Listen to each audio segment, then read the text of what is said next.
Tell me about the locked wooden box that you confronted him about. On several occasions, my mother had complained about seeing some pornography around. So when I made the visit to Milwaukee, I saw this box in the closet in his room. I said, I'm going to open it.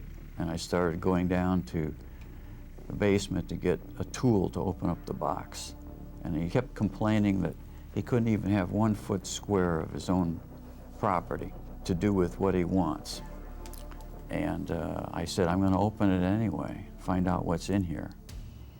Because that's what I thought it was, something related to pornography. And in fact, he convinced me to just wait till tomorrow, Dad, he said. And I'll open it for you then, but just don't do anything now. I don't want to disturb Grandma, because she was in a nearby room and she heard all this commotion that I was going through with Jeff.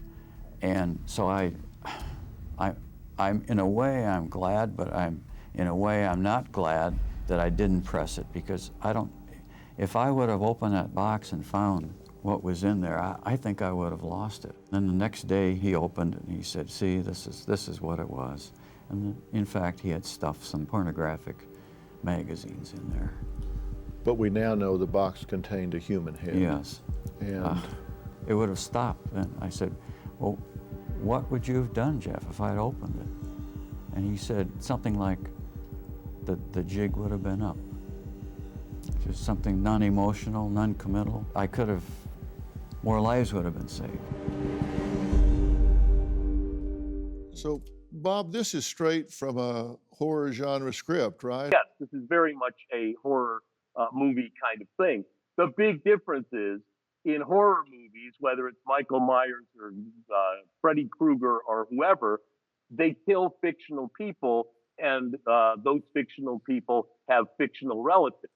Here, we've got a story which has affected all kinds of people who are still alive and who are still able to see this. I would say one quick thing we haven't mentioned yet, that as much as, and glamorizing almost always happens, especially with a 10-part show, but this film actually does make at least some concerted efforts to talk about some things that I think the other Dahmer movies and others haven't. And that is this idea of, how did he keep getting away with this? Why were the police responses to people who kept calling as bad as they were?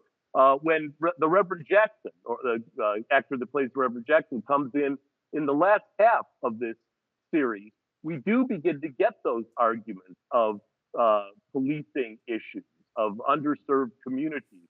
And by the time this whole thing is over, I think some consciousness has been raised about how something like this was allowed to happen 17 times over. Yeah.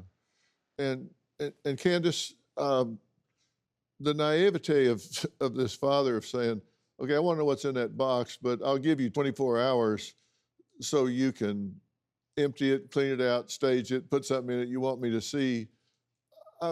He didn't want to know what was in it. How many people would still be alive today? And he even admits that. It's the culpability, Dr. Phil, that I spoke about. Do you have a story or a question for me? Click the link in the description and tell me what in the world is going on.